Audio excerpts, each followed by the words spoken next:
Bismillahirrahmanirrahim. Assalamualaikum warahmatullahi wabarakatuh.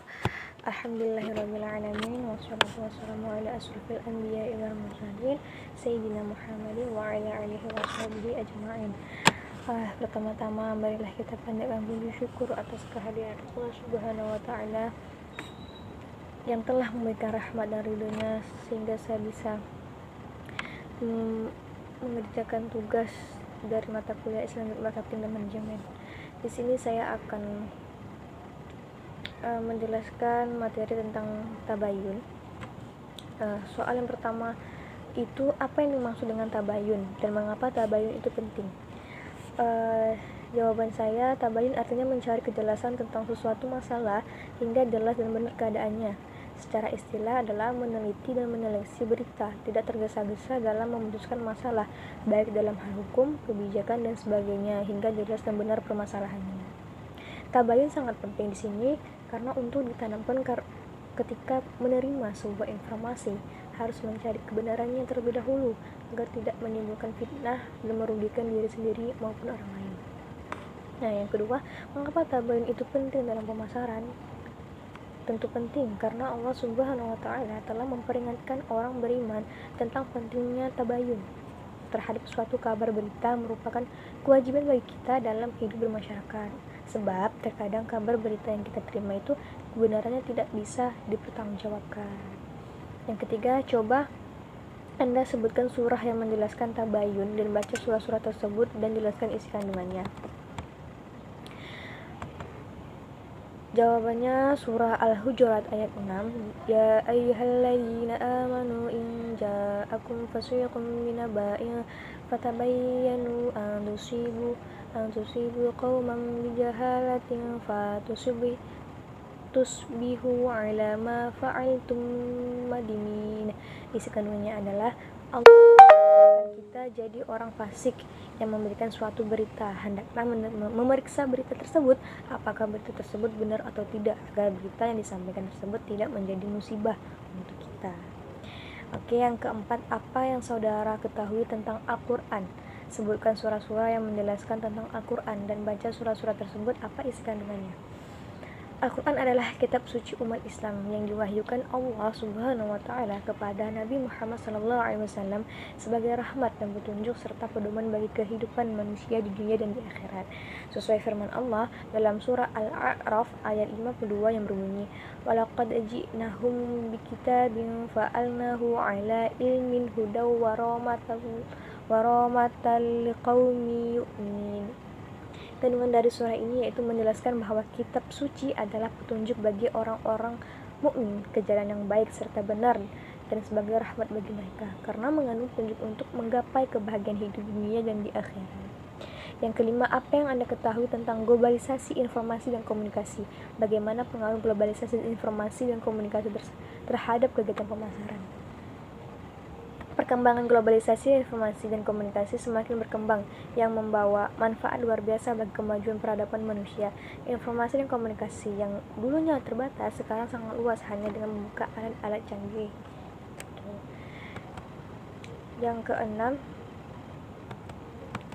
baca surah Al-Hujurat 6 dan apa kandungan isi surah Al-Hujurat? Surah Al-Hujurat ayat 6 yang berbunyi,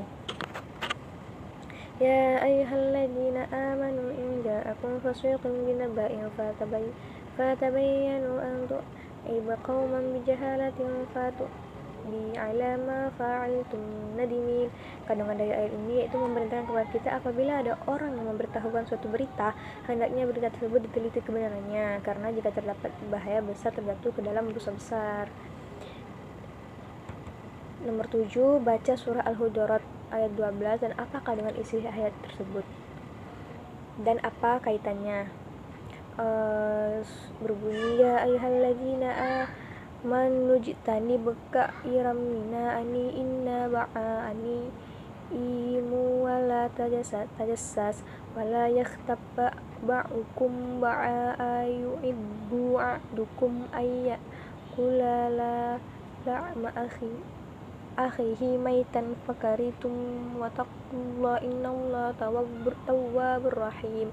Kandungannya yaitu menegaskan kepada kita untuk menghindari kecurigaan yang tidak berdasar. Kecurigaan merupakan pemikiran buruk tanpa dasar. Pemikiran buruk inilah yang menyebabkan seseorang terjerumus ke dalam dosa yang besar. Kaitannya, pemasaran yang dilakukan perusahaan, ketika ada persaingan di dalam pemasaran perusahaan, hendaklah jangan berprasangka buruk. Bersainglah dengan adil sesuai yang diajarin Islam tanpa melakukan dosa. Yang keempat, bacalah surah Al-Isra ayat 86 dan 9, dan apa kandungan isi dari surah tersebut dan apa kaitannya dengan pemasaran?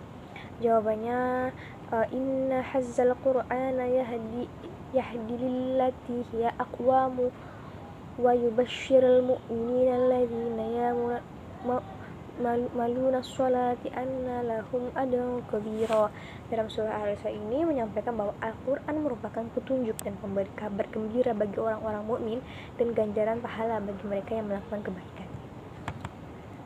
Al-Isra ayat 86, wa nuzzilu minal qur'ani ma huwa shifaa'u wa rahmatul lil mu'minina wa la yaziduz zalimina illa khusara.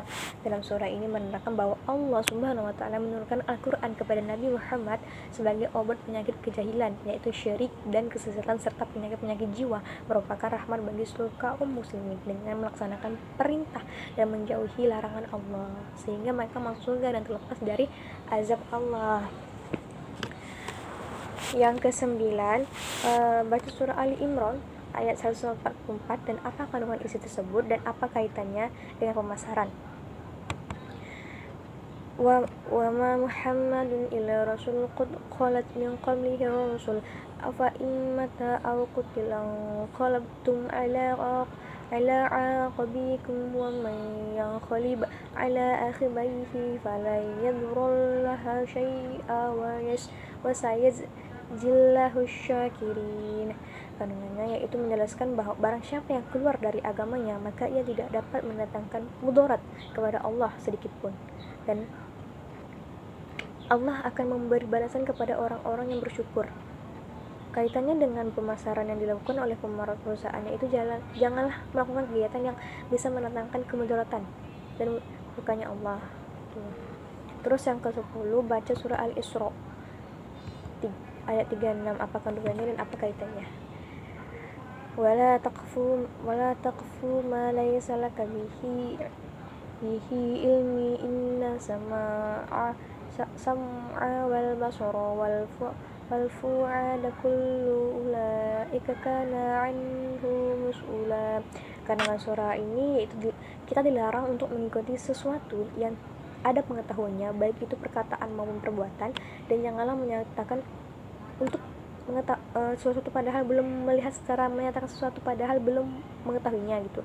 Hubungannya dengan pemasaran itu agar kita bersikap kritis dengan menggunakan pendengaran, penglihatan, akal, serta pikiran dalam mengatur segala sesuatu dalam pemasaran. Yang ke-11, baca surah Al-Ahzab ayat 70, apa isinya dan apa kaitannya dengan pemasaran.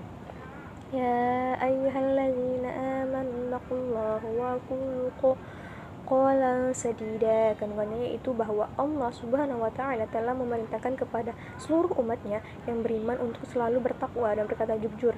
Asalnya seluruh kata-kata yang terucap akan dimintai pertanggungjawabannya di akhirat kelak.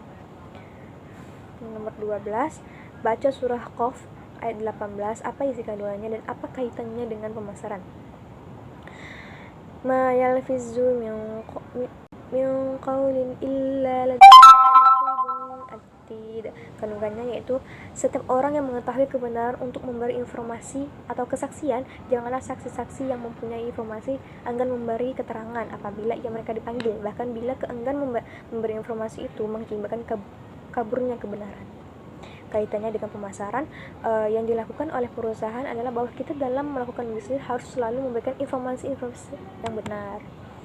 Nomor 13, baca surah At-Taubah ayat 67 dan surah An-Nur ayat 16, apa isi surahnya dan apa kaitannya dengan perusahaan. Surah At-Taubah, yahlifuna billahi billahi lakum liyurdukum wallahu wa rasuluhu haqqu ay yurduhu in kanu mu'minin. Kandungan surah ini tentang orang munafik. Mereka senantiasa menyuruh berbuat yang mungkar dan mencegah perbuatan yang makruh. Dan mereka selalu menggenggam tangannya karena kekirannya gitu. Surah An-Nur, iztaraqonahu bi alsinatikum wa taquluna bi afwahikum ma laysa lakum bihi ilmu wa tahsabunahu hayyinan wa huwa indallahi azim. Kandungan surah ini adalah sesuatu kebohongan yang disampaikan padahal tidak diketahui adalah dosa besar dalam pandangan Allah. Hubungan kedua surah ini adalah pemasaran yang dilakukan perusahaan, yaitu tidak boleh melakukan sebuah kebohongan dalam pemasaran. Hendaklah perusahaan itu melakukan kegiatan perusahaan dengan kejujuran dan adil gitu. 14. Bagaimana perbedaan penafsiran Aid Al-Qarni dan Muhammad Quraisy Shihab tentang ayat-ayat tabayun. Muhammad Quraisy Shihab menggunakan metode tahlili atau analisis dalam menafsirkan ayat tentang tabayun, misalnya surah Al-Hujurat ayat 6, sedangkan Aid Al-Qarni menggunakan metode ijmali atau global dalam menafsirkan ayat tentang tabayun, misalnya surah Al-Hujurat. Dan 15, bagaimana persamaan penafsiran Aid Al-Qarni dan Muhammad Quraisy Shihab tentang ayat-ayat tabayun. Dalam menafsirkan ayat tentang tabayun, menurut Muhammad Quraisy Shihab dan Aid Al-Qarni, mereka sama-sama mengartikan fatabayyanu sebagai makna teliti dalam menerima berita atau informasi yang disebarkan oleh orang fasik. Tabayyun merupakan perintah Allah dan merupakan anjuran dalam Al-Quran untuk kaum mukmin agar lebih teliti dan berhati-hati dalam menerima berita atau informasi. Nomor 16, sebutkan dan jelaskan model-model riset menurut Islam dan jelaskan tujuan dari tabayyun. Model-model riset menurut Islam seperti berikut. Yang pertama, riset bayani, yaitu penelitian yang ditujukan untuk mengenai gejala alam dengan segala gerak-gerik dan prosesnya. Misalnya mengenai kenapa kupu-kupu berwarna-warni, kenapa ikan teri dari berbagai jenis gitu. Kalau yang kedua, riset istiqro, yaitu penelitian yang ditujukan untuk mencari kejelasan pola-pola kebudayaan dan kehidupan sosial manusia. Yang ketiga, riset jadali, yaitu riset yang dimaksudkan untuk mencari hakikat atau kebenaran yang didasarkan oleh cara berpikir rasional. Yang keempat, riset burhani, yaitu riset untuk tujuan eksperimen, misalnya temuan obat tertentu gitu, eksperimen ya. Yang kelima adalah riset irfani, yaitu riset yang secara spesifik menjelajahi hakikat ajaran Islam gitu.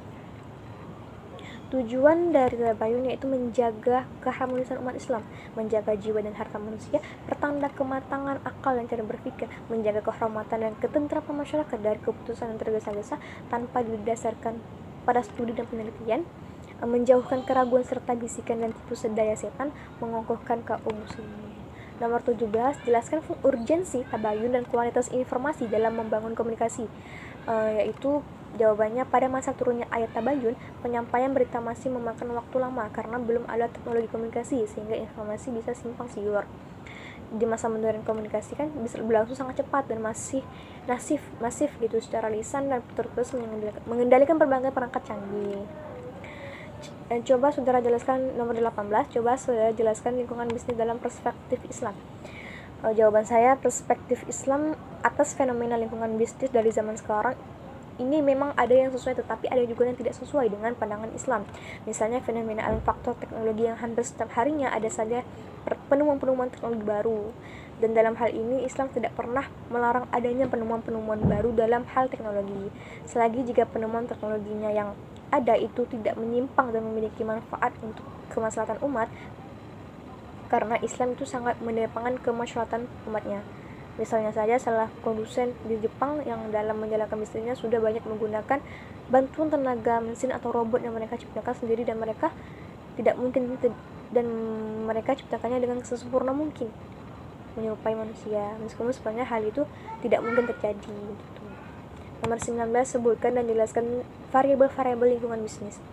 Yang pertama itu variabel sosial, faktor demografik atau demografis seperti jumlah penduduk, komposisi, keadaan wilayah, dan pertumbuhan penduduk suatu wilayah atau daerah.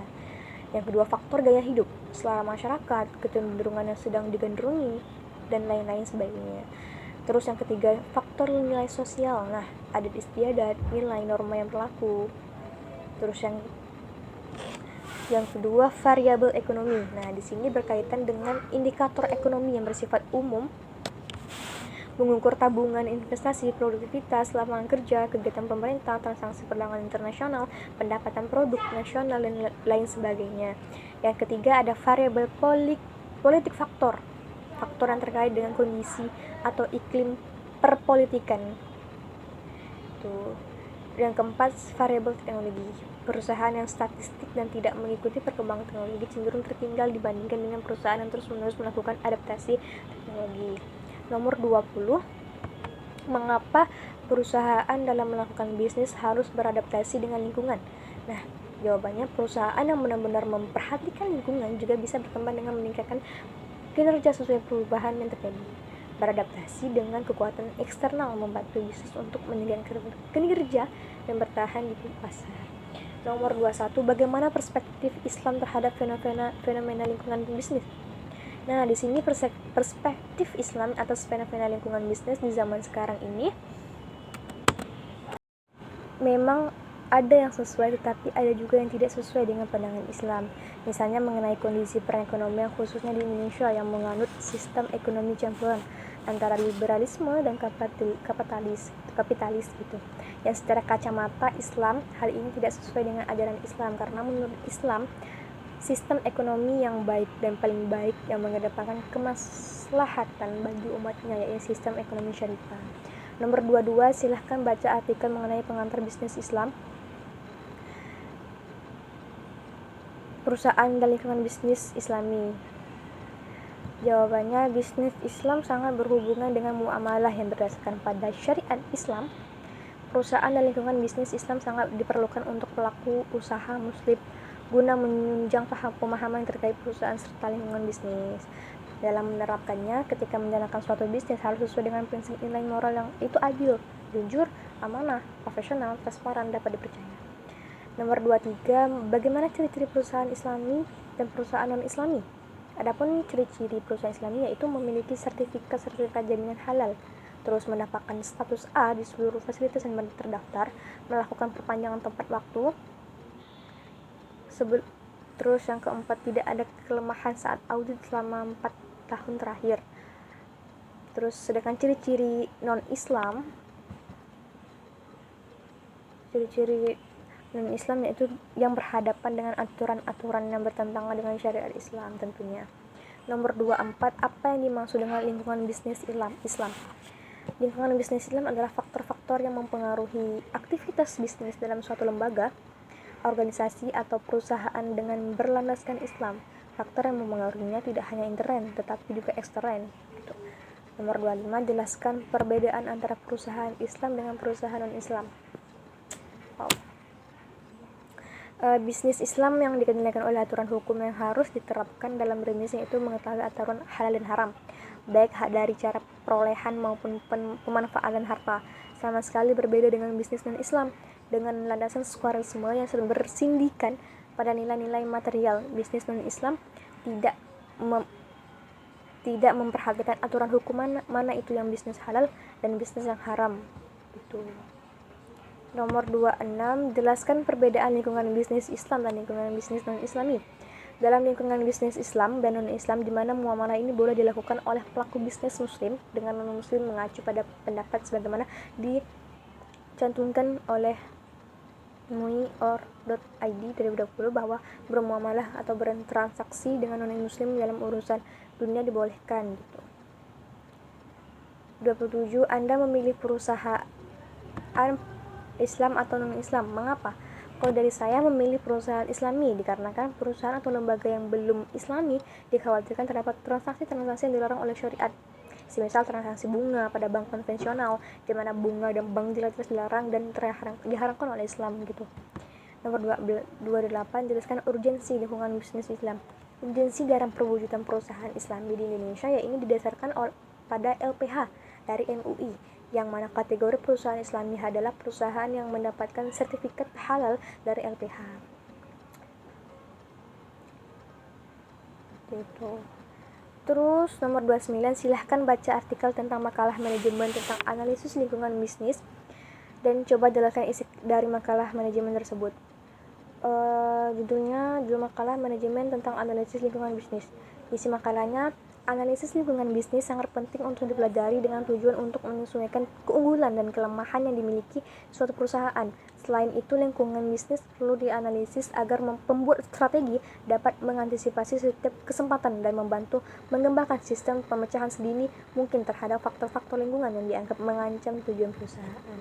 Yang terakhir, nomor 30, apa manfaat yang Anda membaca artikel-artikel mengenai tabayun dalam lingkungan bisnis Islam yang Bapak pusing? Jawaban saya, banyak sekali manfaat yang saya dapatkan setelah mempelajari materi mengenai tabayun ini, mulai dari pengertian tabayun, ayat Al-Quran yang membahas tentang tabayun, pentingnya tabayun dalam kehidupan terutama dalam perekonomian. Mungkin ini yang dapat saya jawab dari pertanyaan-pertanyaan Bapak. Sekian, terima kasih. Wassalamualaikum warahmatullahi wabarakatuh.